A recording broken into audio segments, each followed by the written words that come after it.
The Theater History Podcast is supported by HowlRound, a Knowledge Commons by and for the theater community.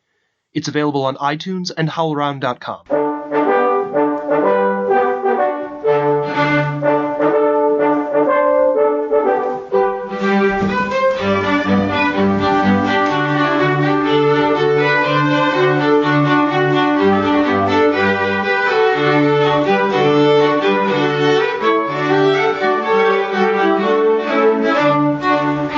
Hi, and welcome to the Theater History Podcast. I'm Mike Leager. We often use the term melodramatic to refer to something overwrought or over the top. But what does the term actually mean, and how does one actually act melodramatically? Thanks to the Staging Napoleonic Theater project from the University of Warwick, we're learning more about the answers to those questions. Today we're joined by Dr. Katherine Astbury, who's an associate professor and reader in French, who specializes in French melodrama of the 19th century, Dr. Diane Tisdall, who is a postdoctoral research fellow and professional violinist who specializes in French musical life in the first half of the 19th century, and Dr. Sarah Burdett, who is a postdoctoral research fellow specializing in British theater of the French Revolutionary and Napoleonic era. Katherine, Diane, and Sarah, thank you so much for joining us. It's a pleasure to be here. Can we talk about the term melodrama? Where does it come from, and where did this style of theater originate?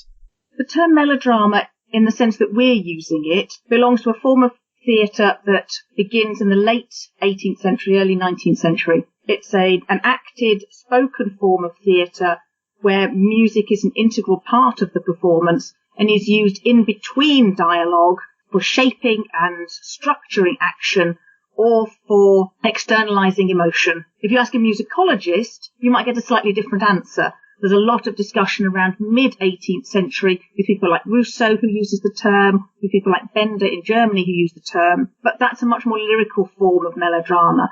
The way in which it develops after the French Revolution is really a non-literary spoken form of theatre where music is actually an integral part of the action. Now, who are some of the major names associated with the early days of melodrama? Above all else, early melodrama is associated with one man, Renè-Charles Guilbert. He was a playwright who started his literary career, his theatrical career in the late 18th century during the Revolutionary decade, and becomes the leading exponent of the genre. He claims to have invented it. Again, we could spend half of the afternoon discussing whether he did invent it or not, but he claims to have created a new genre, a form of drame lyrique where the music is produced by the orchestra rather than being sung, was his famous definition of the genre. He has about 30,000 performances across Paris and the provinces in the course of a 30-year dramaturgical career. So I like to see him when I do my lectures for my students. I call him the Andrew Lloyd Webber of the early 19th century. It's not an entirely accurate description, but I think it gives a sense of just how ubiquitous he was. He is the mainstay on the Paris stages. He is the playwright being performed in the provinces. He's been translated into English. He's been translated into German. He's being adapted on the Dutch stage. He's produced in America. He is Mr. Melodrama, if we're going to pick one figure. Now, this style emerges right around the time of the French Revolution, and I'm curious, you mentioned a couple of connections between those two events. What was going on there? The French Revolution opens up theatres and plays to new ways of producing spectacle, and melodrama really develops out of a late 18th post-revolutionary context in which people who've been in Paris in particular have been living and witnessing horrific events on a daily basis and need something strong, emotionally vivid, but also spectacular in order to counteract the incredible things they've been living through.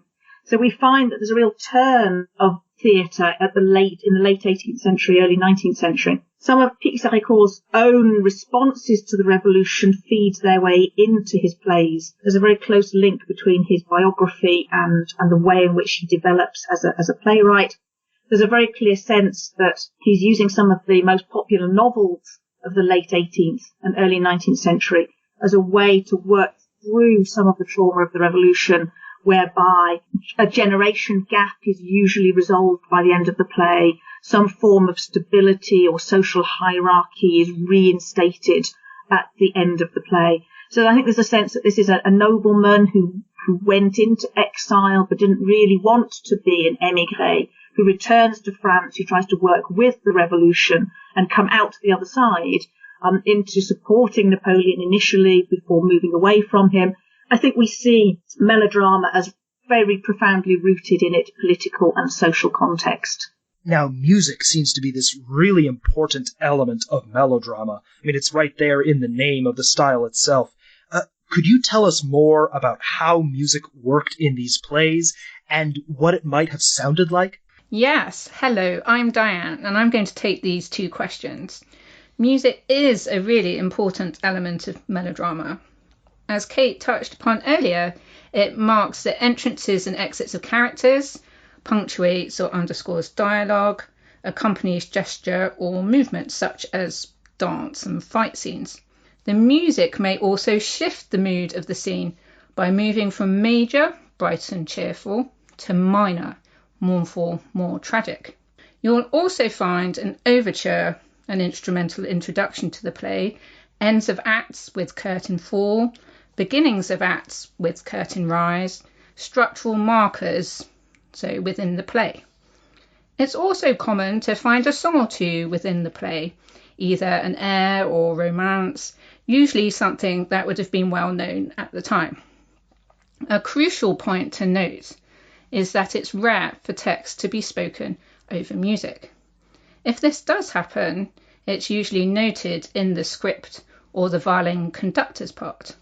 Melodramatic music can be banal, let's not apologise for this, but it can also be highly emotive. I think what's important to note here, and melodrama scholars such as Sarah Hibbard and Michael Pisani are great to read on this, is that music within melodrama is capable of much more subtlety than it's often given credit for. There's this wonderful quote by Paul Ginisti, former director of the Théâtre de l'Odéon, who saw music in melodrama as, and I quote, opening the heart and preparing for the kind of feeling that will develop before it. This is quite a profound understanding of music within melodrama at the turn of the 20th century. Ginisti had the benefit of 100 years of French melodrama to look back upon, true, but this rare assessment at the time takes theatrical music far beyond its stereotypical imitative role, giving it depth and psychological significance. We're going way beyond histrionics here in terms of music's function within melodrama. Music taps into the unconscious, into the dreams and memories of the real-life melodramatic characters and situations.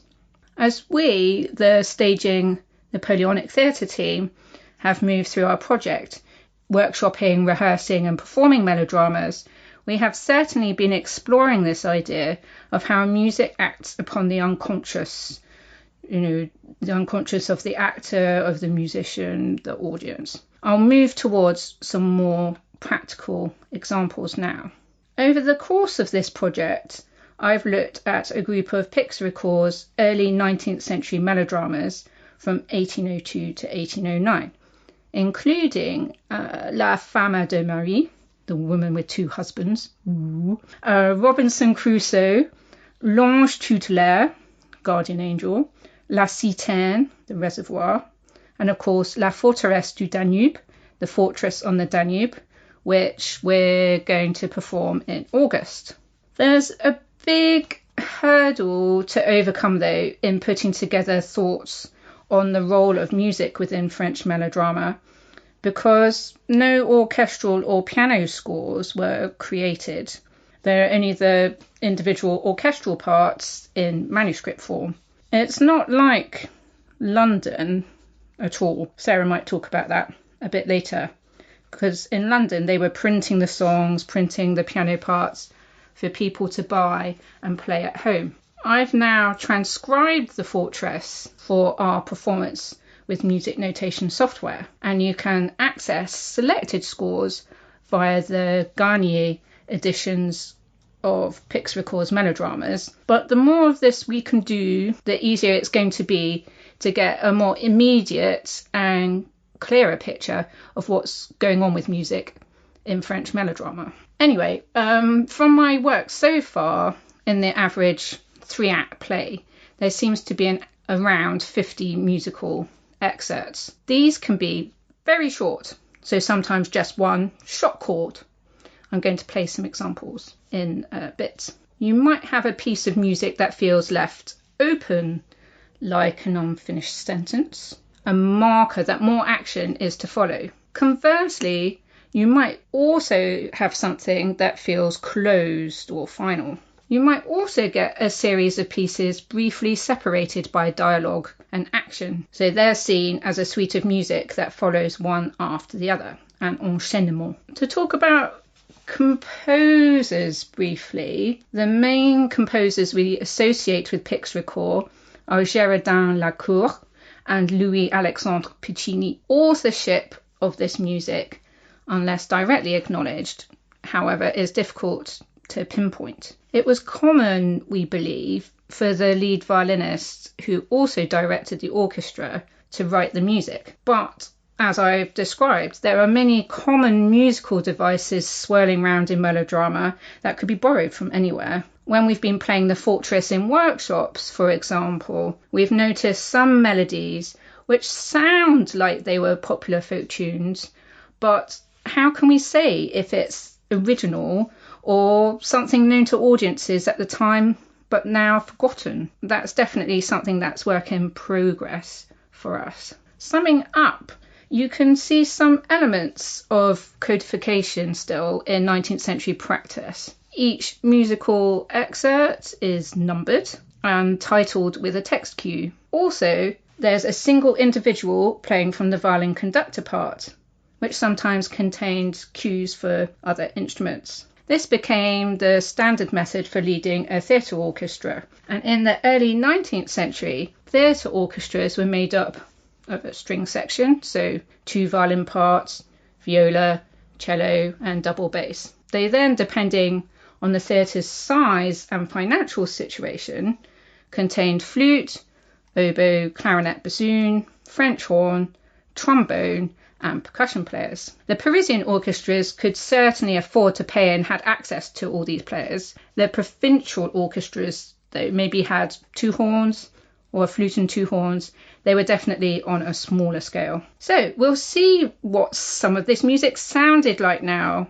I'm going to put all the stuff I've been talking about together by looking at the end of Act 1 of The Fortress on the Danube, as we've been talking about one of Pixerècourt's greatest hits in 1805. I'm going to use the Parisian music, we believe to be by Bianchi. The play has several provincial versions as well. While I move over to my violin, perhaps Kate can give us some context to what's going on in the fortress here at the end of Act 1. The end of Act 1 of the fortress, Olivier, the adopted son, who is one of the lieutenants at the garrison, has been faced with the choice of whether he helps his adoptive father escape from prison, where he's unjustly held on political grounds, or whether he saves the life of the commander of the garrison who has entrusted the fortress to him in his absence. So the end of the act is a moment of crisis where he's had to abort the rescue attempt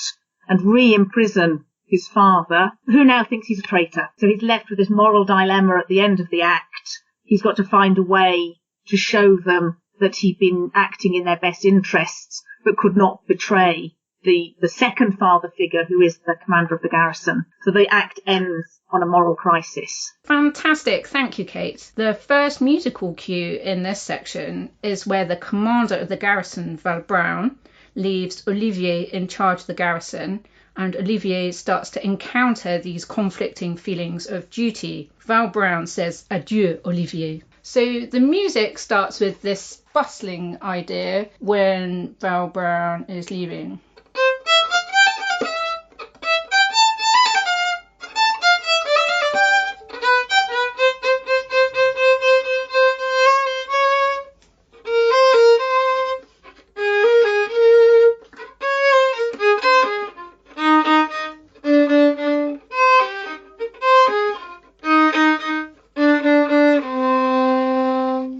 and that we get left with Olivier and his worries. Yes, shift to the minor, darkening of the mood.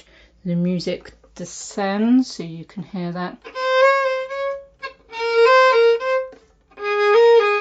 It's taking us into a very different place, almost sort of gasps of emotional turmoil. So this particular musical excerpt takes the audience into Olivier's soliloquy, where he outlines his dilemma. The next piece of music comes when Olivier has decided to alert the troops to recapture Évrard, his benefactor. He shouts, "To arms!" The music is by turn military in style, very bright and loud.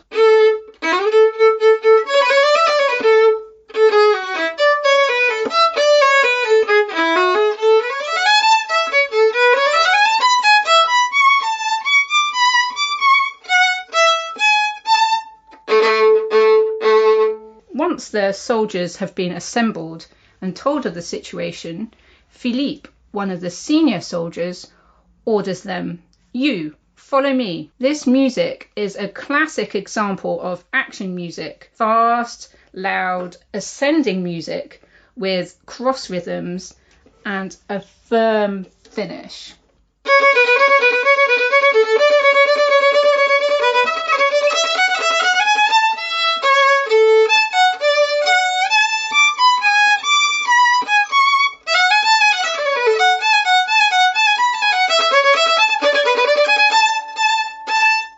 Propels you straight into the next piece of action, which is Olivier watching the soldiers go and uttering the words, "Could I be more unhappy?" Now, this is one of the few times in the script where we get a musical indication. The orchestra expresses what is going on outside. So this is where Olivier is listening and Évrard is outside being recaptured by the soldiers.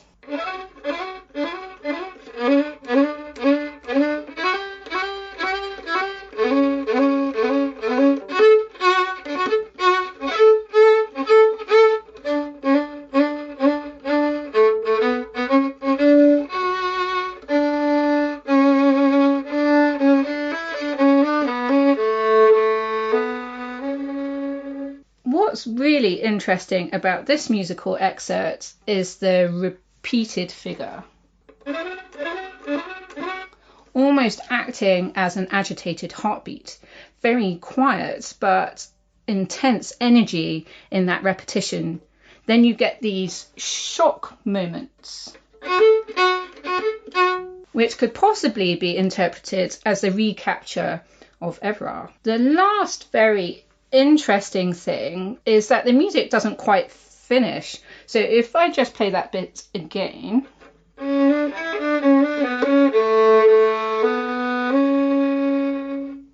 we're left hanging, waiting for what's going to happen next, which is the entrance of Philippe, the senior soldier, with Évrard, the captured prisoner, and Alix, the governess of Évrard's daughter. Here's a loud, sweeping entrance motif up and down the scale, almost like an orchestral fanfare, as it were.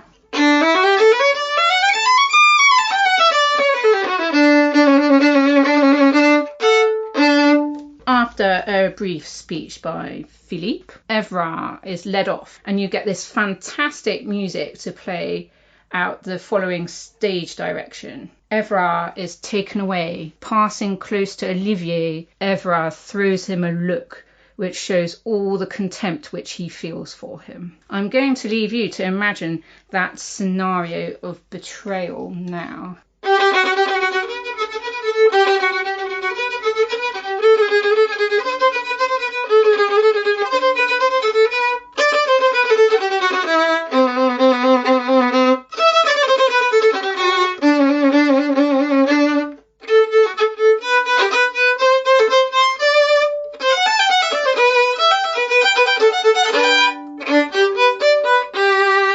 So this tugging and pulling away idea is wonderful.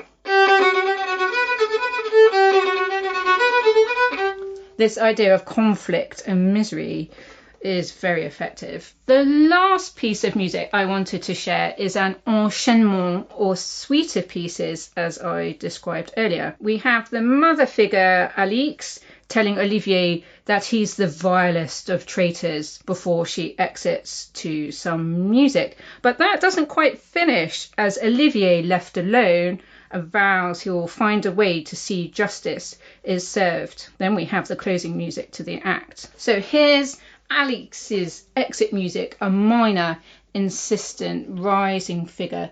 The most horrible treachery.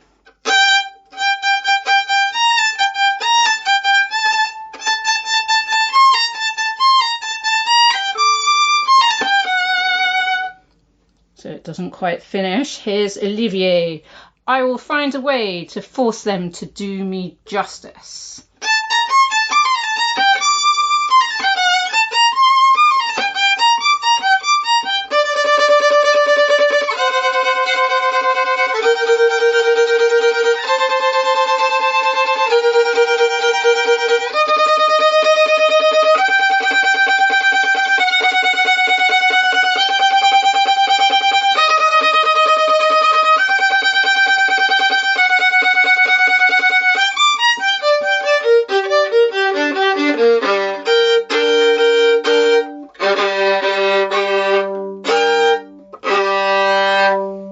Curtain down, and that's the end of Act 1. Thank you for letting us kind of hear what this would have been like. I'm curious how that music would have fit into the overall performance. What would people have seen? What would the show have been like? Yeah, thank you for that question. This is Sarah here.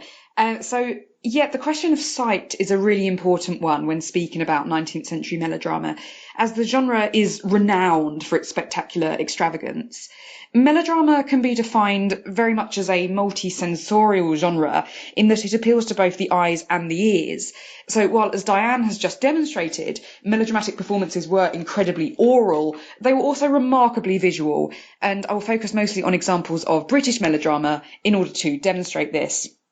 So, as Kate mentioned previously, Pixerècourt's melodramas were frequently translated by British playwrights and performed on the British stage. Authors including Thomas Horcroft, William Diamond, Matthew G. Lewis and Theodore Hook, who translated La Forteresse, all adapted Pixerècourt for a British audience. The first of these authors, Thomas Horcroft, was credited with bringing the first official melodrama to the London stage with his adaptation of Pixerècourt's Collina, titled The Tale of Mystery, staged at Covent Garden in 1802. Horcroft clearly intended for his Tale of Mystery to offer the emotional intensity which, as Kate has explained, was felt to be required on the post-Reign of Terror stage. He wrote in his preface, for instance, that his intention was to fire the attention, rouse the passions, and hold the faculties in anxious and impatient suspense. Horcroft's play proved incredibly popular on the London stage, but it was not necessarily on account of its ability to touch the hearts and minds of its theatre-goers. Rather, it was the performance's spectacular elements that seemed to make the play such a favourite with the audience. The Monthly Mirror, for instance, in its review of the play, claimed that the performance owed its success to, and I'll quote here, the aid of pantomime, spectacle and a dance which were well calculated to please the eye. As the 19th century progressed, the emergence of new technologies enabled even greater possibilities for visual extravagance in the melodrama. There were many forms of melodrama in Britain. So you had, for instance, the Gothic melodrama, which saw spectres and skeletons emerge from castles and dungeons. You had also the nautical melodrama, in which dramatic naval battles and shipwrecks took place on stages that were literally flooded with water. So the Sadler's Wells Theatre in London staged numerous naval battles from 1804 onwards, using a tank that was filled by water from the River Thames. Military engagements were also frequent in melodramas, with pyrotechnics being used to create fireworks and explosions and things like cannon shots. You even had equestrian entertainments in which real horses were used to create scenes of grand battle on horseback. A notable example of this being Matthew G. Lewis's Timur the Tartar of 1811. It wasn't just scenography that was visually extravagant. but acting styles too. Peter Brooks, in his famous work on melodrama, describes the genre as one which introduced, quote, a certain semiotics of the body. He claims that in the melodrama, nothing is left unsaid, as the body is used to utter the unspeakable. So this is a reference to the profound and elaborate gestures used by actors in 19th century melodrama. The body of the actor was used to offer stark and unambiguous representations of the character's feelings and intentions. This emphasis on visual communication means that gestures and movements were far larger and much more exaggerated than what we're used to nowadays. To give an example of this, after watching a melodrama at Sadler's Wells in 1832, a theatre-goer commented on one of the actors' use of his arms that, and I'll quote here, now they were antithetically extended, the one skyward, the other earthward. Now they were folded sternly over his bosom, now raised in denunciation, now clasped in entreaty, and considerably maintained in their positions long enough to impress the entire audience with the effect intended.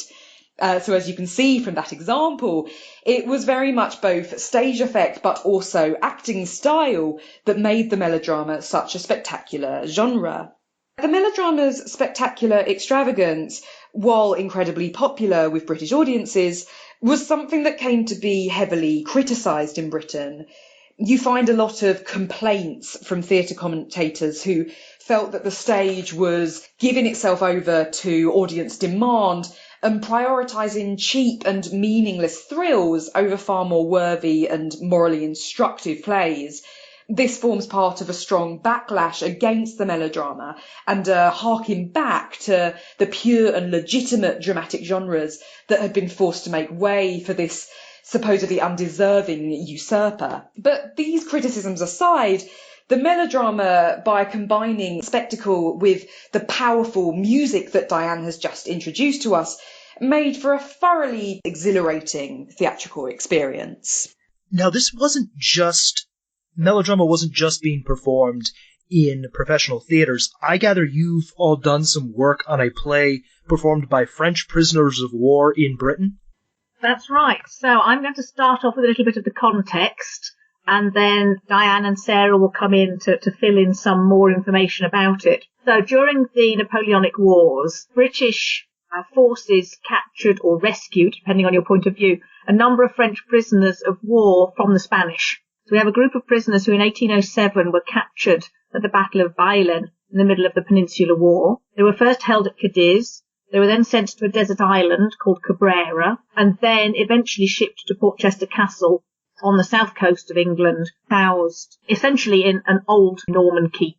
The group happened to include a number of remarkable individuals. One, a man called Carré, had worked as a machiniste, so stage technician at the Théâtre Feydeau in Paris, and was clearly one of the most talented of the stage technicians of the age. He was joined by a couple of people who had acting experience in Paris, who'd worked on the Paris stage. These were mainly conscripts, so most of them had had other jobs before they were conscripted into Napoleon's army. So we have a stage technician, we have actors, we have musicians who've got experience of the professional theatre world in Paris as well. And they found a commander of the garrison willing to provide them with the wood they needed to build a full working theatre on the ground floor of the keep. So they create a full working theatre in miniature. The keep is only 6 metres wide, so this really is a tiny theatre. But from all accounts, it had trapdoors, it had flies. They were able to do the changement à vue so that you could change the scenery. We have an account of them sending a cherub across to the first floor box that they built. So it really was a full working Parisian theatre in miniature. And they decided that what they wanted to do was wow the local audience with the best selling, the most famous plays from the Paris repertoire. So they start putting on Pixerècourt melodramas. The theatre opens with a performance of Selina, which is Pixerècourt's first big hit. They put on other Pixerècourt plays, and they also write their own melodrama. We have a 3-act manuscript of a play called Roseliska, or Love, Hatred and Vengeance, that was dedicated to the commander of the garrison and has been kept in his family papers and handed down and eventually purchased by the Victoria and Albert Museum, and so is available for us. We transcribed and translated it and put the play back on in the space for which it was written for a new audience of local Portchester residents just a couple of weeks ago. The biggest problem to performing Roseliska was not transcribing the manuscript of the play, nor finding the actors and the director willing to perform melodrama. The problem lay with the lack of score. And I'm going to hand over now to Diane to talk a little bit about how you go about creating a score for a melodrama, because the play would not work without music.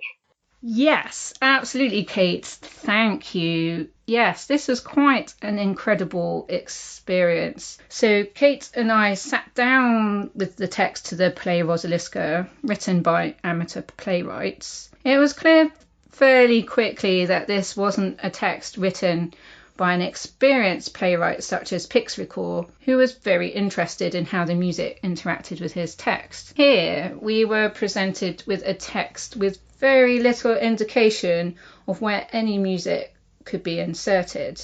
There are a couple of places where music's indicated. We have an opening prologue song, and in Act 3, the hero sings a romance to his beloved. There's no music given for these, but there's a book of popular French airs in the early 19th century called the Clé du Caveau, and we found the title of that first air in that, along with its melody. So I arranged an accompaniment for that one. The second song's text has no direct reference to a popular air, but the bank of 19th century French airs also suggests melodies based on certain syllable and rhyming patterns. So I analysed the song and adapted a melody based on the Clé du Caveau's advice. We also have one mention in the text of music is heard, where a celebration party is gathering. But that was pretty much it. Kate and I went through the text and put all the marker points in that I mentioned before, so the ends of acts, beginnings of acts, entrances and exits of certain characters. There are a couple of action scenes, a big fight scene at the end of Act 3 where, spoiler alert, the villain is vanquished. And the end of Act 1 is also a big action point where the heroine is abducted. My next job was to go and look through the Pixerècourt melodramas for which the music has survived. I looked at La Femme de Marie, La Citaine, Robinson Crusoe, and I looked at how music was used within those plays. For example, another key moment in Act 3 of Roseliska is a thunderstorm. They crop up a lot in melodrama, both as a chance to show visual effects, but also to represent evil, turmoil, conflict, that kind of thing. My favourite storm music in all my searching was from the overture to Pixerècourt's L'Ange tutélaire, the guardian angel. And in this overture, you have music which is marked for lightning, you have music which is marked for thunder, very precisely. So in Roseliska, when the storm is threatening, here is the lightning music.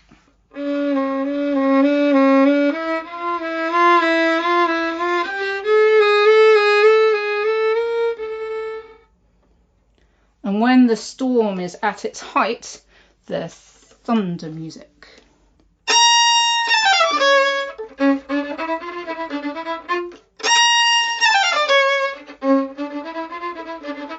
So eventually I came up with a score borrowing music from these various melodramas, just like early 19th century melodrama composers would have done. One of the provincial scores for the Fortress, for example, lifts the overture from, I think, Paul et Virginie. Airs and folk songs are inserted, as I mentioned earlier, to add local colour. Roseliska is set in Poland, and so I found, yes, this is quite exciting. Kate was talking about the wealth of talent that was amongst the prisoners, and we just happened to have in that body of prisoners a horn player called Marc-Antoine Corré, who composed the original music that hasn't survived for Roseliska. He had lessons at the Paris Conservatoire before he was conscripted, And we think that there was some kind of choré family working as horn players in Paris theatre orchestras before this period. We're pretty sure that this choré had some experience of theatre and possibly melodrama before he was conscripted. When this choré was finally released from Portchester Castle, he returned to France, got a job in a theatre orchestra in Rouen, and published horn music, including duos. This is in the early 1820s now. And in these duos was a polonaise, a Polish-style piece. I arranged the opening as one of the play's dances.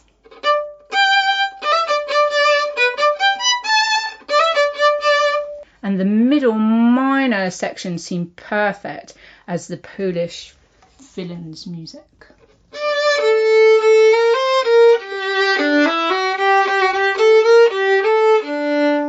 All sinuous and sneaky. So returning to my earlier point of injecting local colour, and in this case music referencing Poland, with this score that I've created for Roseliska, I've been able to weave the music of the original composer into my borrowings from other melodramatic composers to give that flavour of authorship. What was then really interesting was that I had this score on my computer, but ultimately theatre is a living, breathing thing, and communicating the score to the actors and their subsequent interaction with it was absolutely fascinating. The score certainly evolved over the rehearsal process, with some cues being shortened, some being cut, some being added. The director and actors were integral to this decision making, and in fact initiated some of these discussions, especially as the rehearsal process progressed and we all became more familiar with the score. I was really pleased that we engaged in such a collaborative process. We don't know a lot about the relationship between the 19th century composer and his dramaturge, but from the cuts and notes in the manuscript parts, it would seem that we, as 21st century practitioners, were following a similar rehearsal and honing process, which is wonderful. And I think we're going to talk more about our rehearsal process a bit later on. So for now, I'll hand over to Sarah. Yeah, thanks, Diane. So I was going to discuss the audience response to the Portchester Castle performance, but I also want to touch on the role of music slightly more so while I do, as I feel this played an integral function in shaping the play's reception. One of the things that I feel we were all really struck by during the Portchester performance was the amount of laughter that the play provoked. So, as in the typical melodrama, Roseliska juxtaposes very comic and light-hearted moments with much more serious and somewhat harrowing scenes. At Portchester Castle, at least in the early stages of the performance, the audience seemed to find not only the intentionally comic scenes, but also the serious scenes incredibly funny. Before I elaborate on this, it's necessary to provide a little bit of context on the way that the performance was set up at Portchester. So elements of immersive theatre and also meta-theatre were incorporated into the performance. It was decided that the audience would be welcomed into the theatre by an actor playing the role of Captain Patterson, who was the agent for the French prisoners of war at Portchester Castle at the time of Roseliska's original performance. Captain Patterson addressed the audience before they'd even entered the keep as though they were 19th century inhabitants of Portchester, fully aware of occurrences in Napoleonic France and excited to see this troupe of prisoners perform an original melodrama. So as soon as audiences took their seats within the keep, they'd been thoroughly immersed into the Napoleonic period and had their expectations geared firmly towards witnessing a play that was being performed not by professional 21st century actors, but by prisoners of war from 19th century France. The actor playing Captain Patterson did a great job in warming audiences up for the experience of 19th century theatre going. So in contrast to the polite and attentive audiences that we're more accustomed to nowadays, Georgian theatregoers were incredibly vocal, rowdy and interactive with one another, as well as with the characters on stage. Captain Patterson initiated this kind of atmosphere among the audience by engaging them in conversations about life in 19th century Portchester, and then most importantly, I feel, in determining the play's reception, by encouraging them to respond vocally to the entertainment that the prisoners were about to put on. So the audience were informed that in order to please the prisoners, the play's villain should be booed, the hero should be cheered, sad scenes should be wept at, and funny scenes should be laughed at. The audience very much lived up to the vocalness of 19th century theatregoers.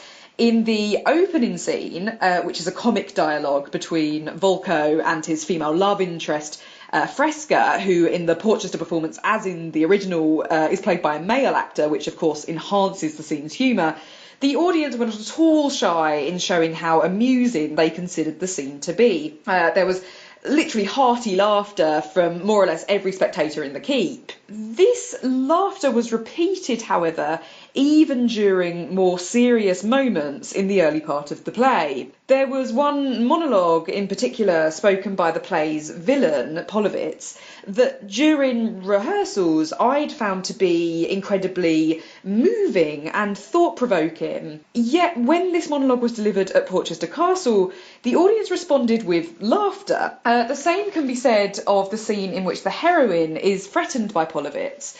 While this is in fact a harrowing moment in the play, the audience again seemed to find it funny. Now, I think there are several reasons for this. The first of these is the audience's unfamiliarity with melodramatic acting styles. So, as I mentioned previously, within the melodrama, gestures and movements and facial expressions are incredibly large and exaggerated. The company with which we worked on this performance, Past Pleasures, provided us with a group of excellent actors who, by the end of the rehearsal process, were exceptionally skilled in melodramatic acting styles and were therefore able to externalise emotion with the same intensity that one would expect of a 19th century performer.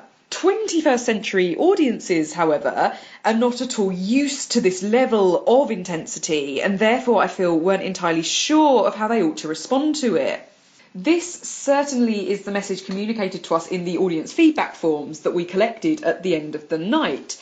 So as we were keen to document the audience's response to the play, we circulated short questionnaires asking the audience to speak briefly about their expectations of the event and how these lived up to the experience itself. There are suggestions in the feedback that, to a certain extent, the audience felt slightly uncomfortable at first with the intense emotionalism and therefore laughed almost out of nervousness. There are also suggestions that parts of the play were considered to be satirical and that the large and elaborate gestures were perhaps more of a mockery at times of 19th century melodramatic traditions than an accurate representation of them. Other spectators seemed to feel that the play was simply intended as a pantomimical farce and therefore that laughter was quite simply the appropriate response. I feel that to a degree this reaction was governed by the opening talk given by Captain Patterson, which very much likened the performance to a modern day pantomime. I think this caused the audience to stamp onto the play their 21st century expectations of pantomime and therefore to view the performance as a light-hearted production intended to enable the audience quite simply to have a good time while responding vocally to frivolous subject matter. The suggestion that it was both Captain Patterson's introduction to the play as well as the melodramatic style itself which largely determined the audience response is heavily implied in one particular feedback form, which I'll briefly read from now. So when asked, what effect did the play have on you, one theatregoer wrote, "We were encouraged to respond as to a pantomime, and this may have made a small difference to our response. But it's regardless difficult from a 21st century perspective not to find the melodrama funny. Was it supposed to be so funny?" So I think what you get here is a strong indication of the role played by 21st century attitudes to pantomime, lack of familiarity with melodramatic acting styles, and a general uncertainty around the intended function of the 19th century melodrama in provoking a response quite different to that which one would expect to find back in the Napoleonic period. As I hinted earlier, however, this interpretation of the play as a farcical entertainment seemed to decrease as the action progressed. There are scenes in the play which are incredibly violent. Notably, at one point in the play, the hero is being attacked by villains who, in the form of very convincing mime, really aggressively stamp on the hero's head. This moment in the play seemed to challenge audiences' expectations of what it was that they were watching. They went from laughing at the hero's dramatic externalisation of fear when his attackers enter to literally gasping when the violence takes place. And I feel this demonstrated a real transition in their attitudes towards the play. They seem to acknowledge at this point that what they were watching wasn't simply a farce, but something to be taken much more seriously. Perhaps the largest influence, however, on guiding the audience towards the appropriate response was the use of music. In Roseliska, the musical score was incredibly indicative of the ways in which the audience ought to respond to the action on stage, and it played a really authoritative role in governing the overall tone of the piece. So in the abduction scene, for instance, the music becomes incredibly frantic and dark, and this seemed to encourage audiences to fear for the heroine rather than laughing at the incessant gesticulations that were accompanying the scene. Another example is the musical interlude introduced at the start of Act 3.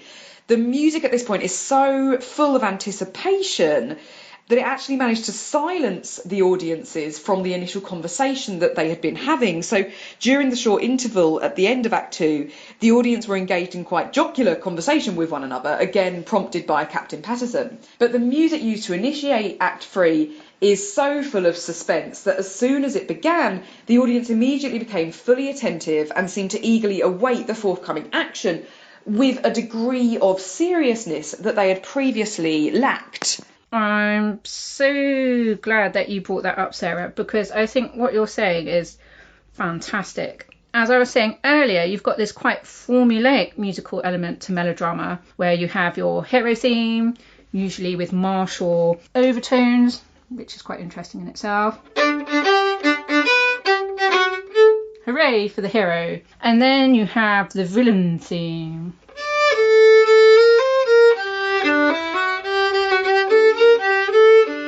Boo. Oh, he's really evil.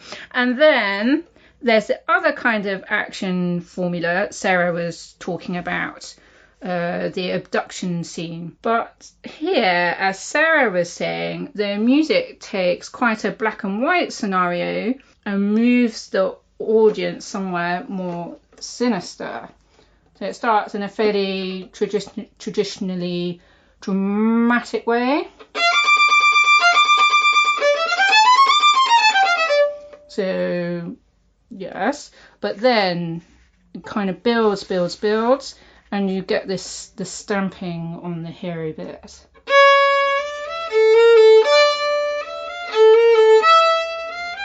So it's taking you somewhere quite different from where you were expecting. And finally, I'm so glad you mentioned this, Sarah, the transition from Act 2 to Act 3. The end of Act 2, the villain has recaptured the heroine and now captured the hero, and it's all very much, he triumphs, he strikes a triumphant pose, you get the very dramatic music.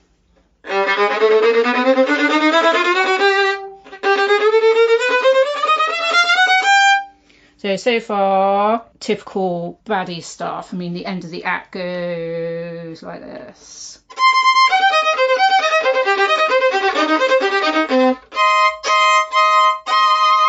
But where it all got very exciting, and I'm going to talk about the audience here as well, is at the beginning of Act 3. It was quite challenging with this play in terms of writing the score, especially as the script was written by amateurs. because the villain gets all the good stuff. The prisoner playing this role was obviously a very strong actor. He gets all the best bits, and it was very hard to stay honest to the play but not descend into this almost farcical baddie idea.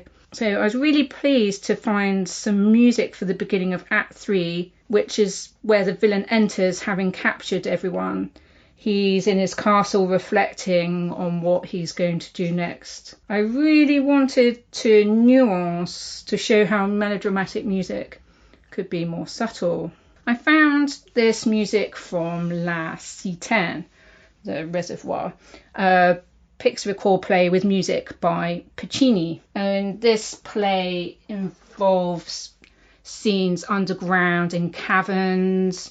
I felt this reference to the underworld really matched in Roseliska the transition from a pantomime baddie to someone seriously evil, almost making a pact with the devil, if you like. The breathing space this music offers in its stillness, quietness, menacing nature really allowed the audience to enter into this evocation of someone profoundly evil. As Sarah said, the audience had all been busy booing the villain really loudly to this point, but as he made his entry on this occasion, the audience's reaction was a lot more muted and unsure. It was fascinating, and it would be fun to try with other audiences to see if there's a similar reaction. I'm going to play it to you now, and you can see what I mean.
It was really powerful to see how the music interplayed both with the actor and his movement and also the audience. The interplay between actor, musician, audience, something fascinating for us to look at as we move forward.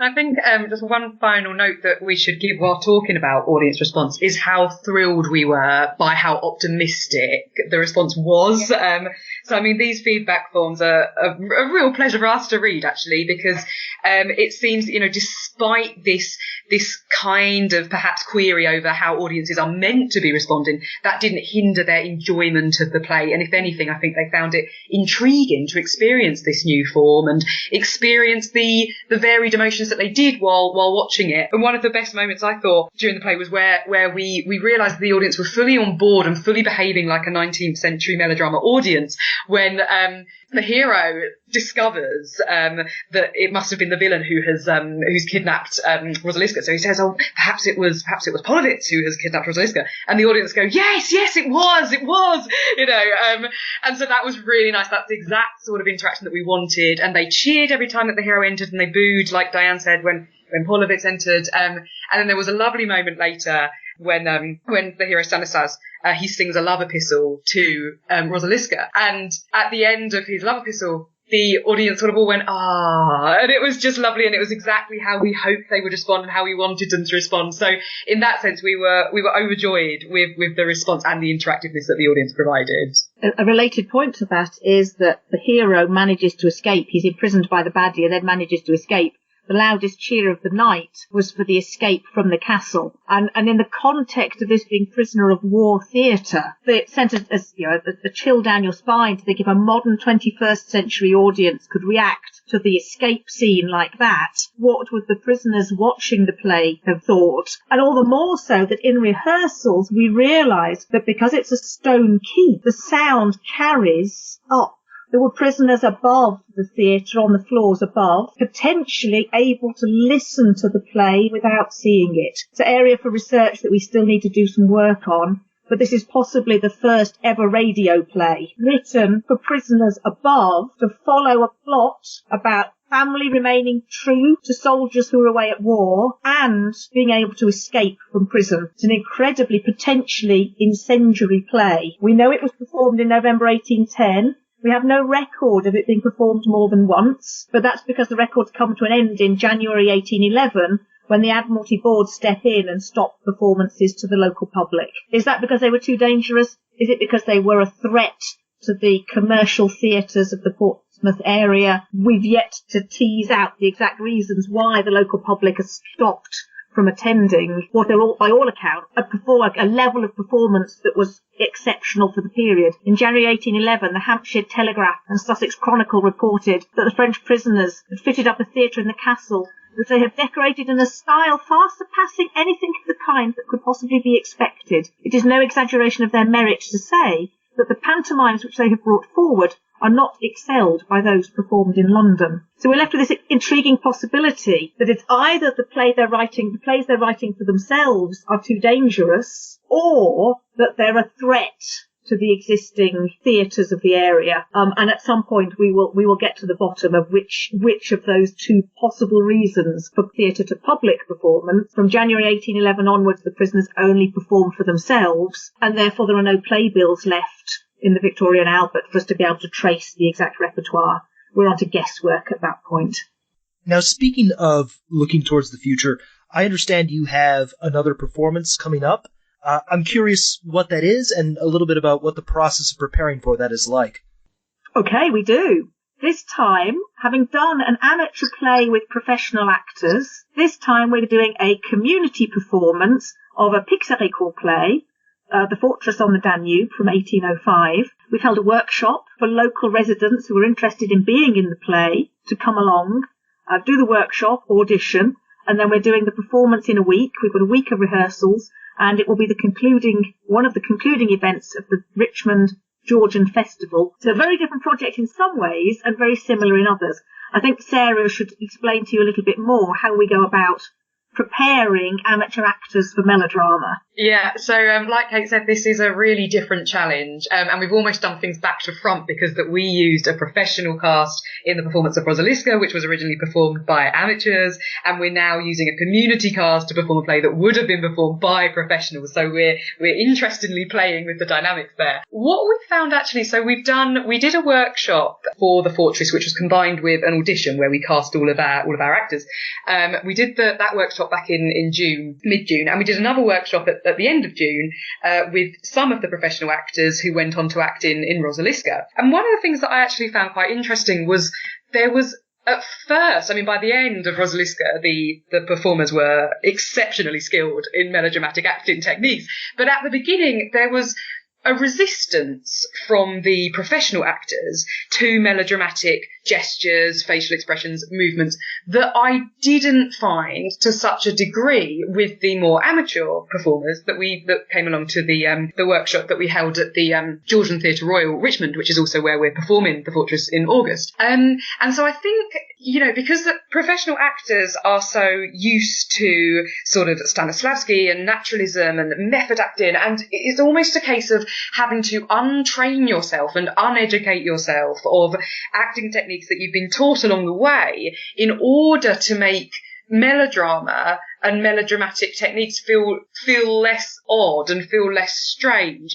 So I think, in a way, the fact that the more amateur performers who came along to the Richmond workshop, the fact that they hadn't had so much training previously meant that we didn't have to first rid them of any prior expectations before introducing a new set of acting techniques. They were almost a blank slate that we could build on. So that was quite interesting. I think actually working with the acting company that we did for Roseliska really went in our favour. So Past Pleasures, who we worked with, do a lot of historical performances, so they're very used to adapting themselves to historical modes. But there was definitely a resistance there at first with some of the actors in that cast that we haven't yet found, although, like we say, we haven't started our rehearsal process proper yet, but that we haven't yet found with the Richmond cast. So to introduce the actors to 19th century acting styles, we used at the workshop in Richmond, and we'll also be using throughout the rehearsal processes, popular acting manuals of the time. So we looked specifically at Henry Siddons's Practical Illustrations of 1822, which is a great book because it doesn't only offer verbal descriptions of the way that certain emotions are being depicted on the contemporary stage, but it also has illustrated images of actors performing certain poses. So we found that really useful to give actors, or our modern actors, an idea of how certain emotions might have been conveyed on the 19th century stage. Then we also used the Thespian Preceptor of 1810, which offers some brilliant descriptions of how to convey anger and fear. And there's one which we love and are constantly attempting to do, which involves raising your eyes and lowering your eyebrows at the same time, which none of us have yet quite conquered. But I think the thing that we tried to stress when looking at these acting manuals is that they are very much descriptive.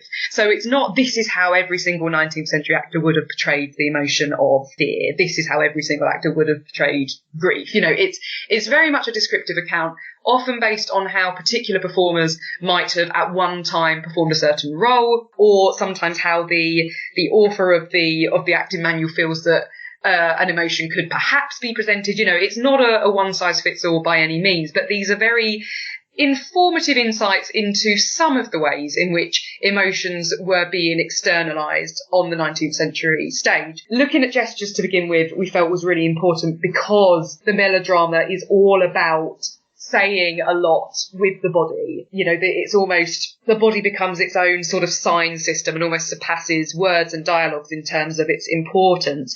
So in order to follow the plot, you really need to get a sense of what the actor is thinking and feeling at all times. Everything is entirely unambiguous in melodrama, which fits in with the idea of all of the characters having a very set personality, which, unlike in tragedy, it lacks that kind of complexity. If you're the hero, you're the hero. If you're the villain, you're the villain. So in order for for the play to end on a tone of kind of moral triumph, it is imperative that audiences are 100% aware at all times who it is that we're supposed to be siding with and who it is that we're not. So everything has to be crystal clear throughout. So we did a lot of work on gesture. We introduced kind of icebreaker games when we first held our workshop in Richmond that kind of got the actors thinking about how to use gesture without throwing them straight into the deep end and looking at acting manuals right away. So I was heavily influenced by the work done by Jackie Bratton and Gilly Bush-Bailey a couple of years back when they revived Jane Scott's melodramas, and there's a journal special edition published on the work that they did, which I found really informative in terms of getting ideas as to how to educate the actors that we're now working with regards to these sort of acting techniques that they might want to be using in order to produce a sort of, historically accurate performance. And so I was very much influenced by the article by Dick McCaw published in that collection, where he talks about a warm-up exercise that they played with their actors called Every Picture Tells a Story, which is where you have to, in groups, act out a nursery rhyme using sort of 4 or 3 individual freeze frames. And then we have to guess what the nursery rhyme is. So the idea is that you're putting a narrative together, but there are no words involved. So it's getting the actors into the mindset of, okay, how am I going to convey exactly what it is that is happening here without using any kind of words. It has to all be done through non-verbal signs. That worked really well. And I think that actually, again, the actors that we were working with in Richmond were incredibly receptive to the icebreaker games that we played with them, and instantly, I feel, warmed up into what melodrama was all about. And then by the time that we came to do an exercise with them where it's taken from a Pixerècourt play where the heroine takes 8 bars of music to faint, by that point they were quite well tuned to melodramatic acting style, and they didn't seem at all disturbed by the concept of having this very elongated fainting process. So I think that was a very good way in for us to start working with them. As the rehearsal process goes on, so when we get to Richmond in August, we'll start working with the actors in terms of their musicality. So during the Roseliska rehearsal process, I think Diane would probably agree that one of the things that was most challenging in the early stages was the moving to music element of the performance. So the musical interludes are sometimes longer than the actors feel they ought to be or expect them to be. So one action narrated on the page could take up 3 lines, but when the music comes in, it could take 10 minutes to unfold. And I think sometimes the actors struggle to know what to do in those moments where they're alone on the stage or in a group on the stage, and there's a long period of instrumental music. And Diane, how do the actors respond to working with music when they're usually working with spoken word? That's a great question. I'm going to talk more about the Roseliska actors, as I haven't worked much with the Richmond actors yet. Building on what Sarah was saying, when presented with large pieces of music, for example, the fight in Act 3, we worked on this as a piece of choreography. I chose the music because it's fight music from a scene in Robinson Crusoe, where Crusoe is fighting the savages. It's in a major key, it bounces along, it sounds victorious. At this stage, the closing scenes of Roseliska, we know that good will prevail. Anyway, I hadn't thought more about it than this, apart from I could hear when the killer blow would land. But I haven't worked a lot in theatre. I don't know much about how to put together a fight scene. But once with the actors, I realised that a fight has a narrative arc. I highlighted the different sections in the music and we worked on each in turn. So, very briefly, the first section, we decided the hero gives his orders.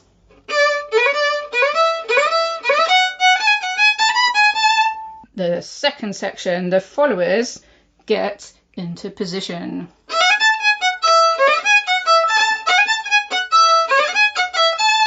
The next section, Roseliska, our heroine, enters.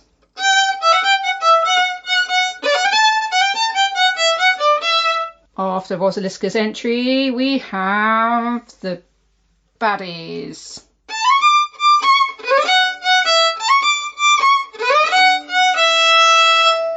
Moment of suspense, and then the fight.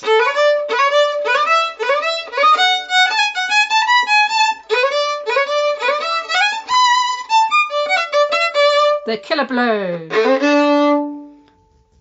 The baddie dies, which he did very spectacularly. And then victory.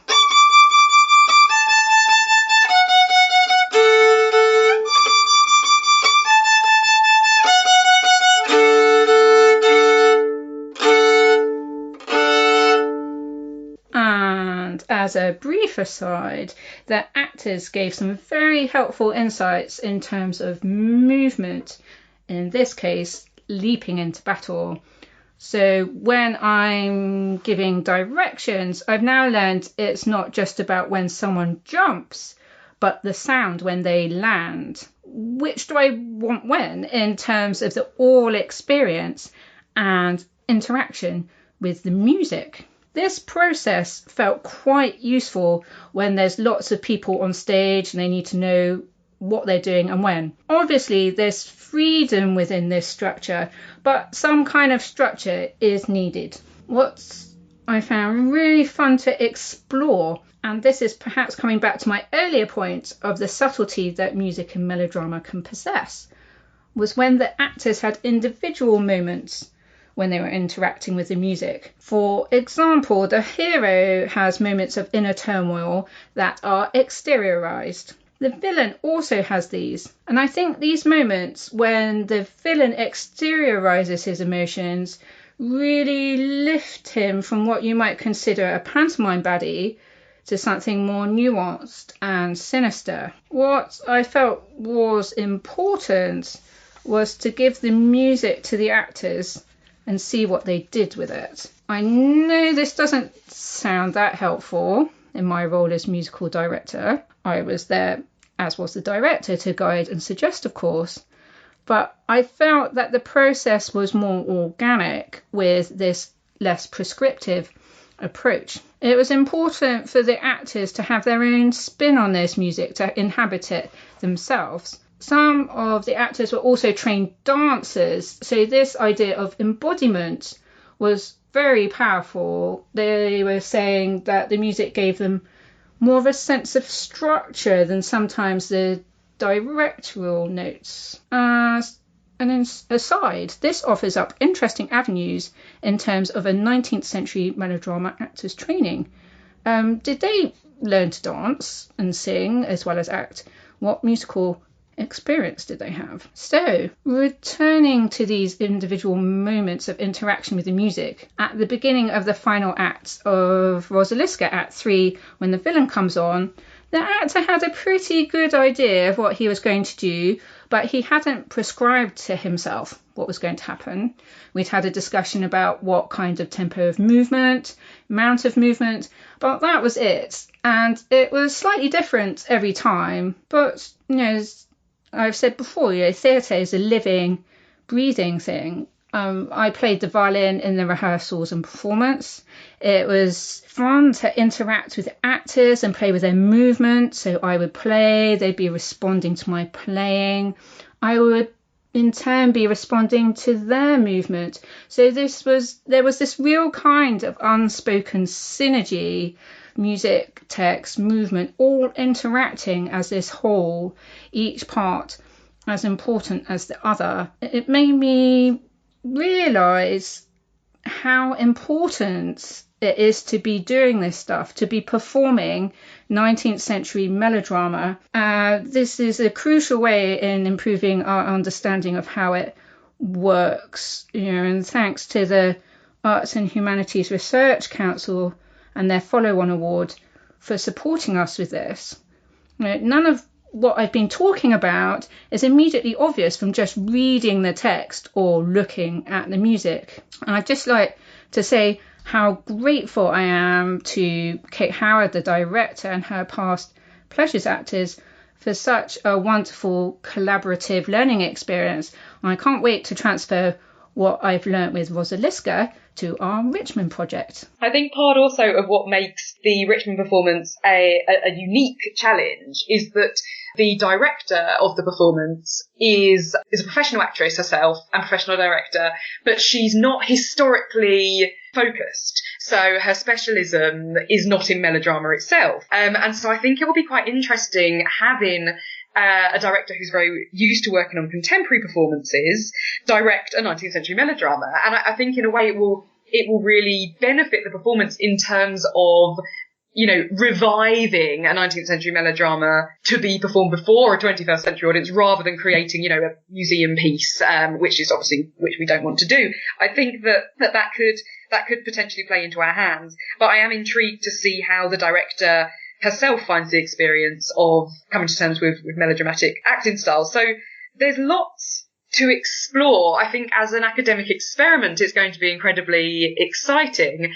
But I also feel that having now witnessed the success of Roseliska, I'm confident that we can produce something that's really going to be, you know, worth coming along to, whether you're a 19th century specialist or not, purely because it's, you know, it's such a rare instance to have, you know, I mean, this is Pixerècourt, as you know, as was mentioned, was absolutely prolific playwright, and yet his performances nowadays are so rarely revived. So I think to have a Pixerècourt play performed in the Georgian Theatre Royal, which is the largest working Georgian theatre in the country, is a real treat, and it's a real privilege to be part of bringing it back to life. We'll post additional information on the Staging Napoleonic Theatre project, including their upcoming performance in Richmond on August 25th at 7:30 p.m. Katherine, Diane, and Sarah, thank you so much for teaching us more about the history of melodrama. Thank you very much for having me. Thank you.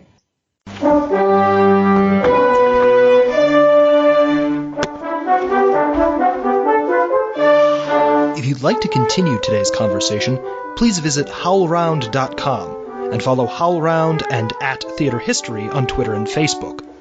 You can also visit our website at theatrehistorypodcast.net, where you can find links to all of our episodes. And you can email your questions and comments about the show to theatrehistory@theatrehistorypodcast.net. A big thank you to the staff at HowlRound who make this show possible. Our music this week is the Overture to Roseliska, which was composed by Diane Tisdall and comes to us courtesy of her and the Staging Napoleonic Theatre project. Thanks as well to Tip Kress, who designed our logo. And finally, thank you for listening.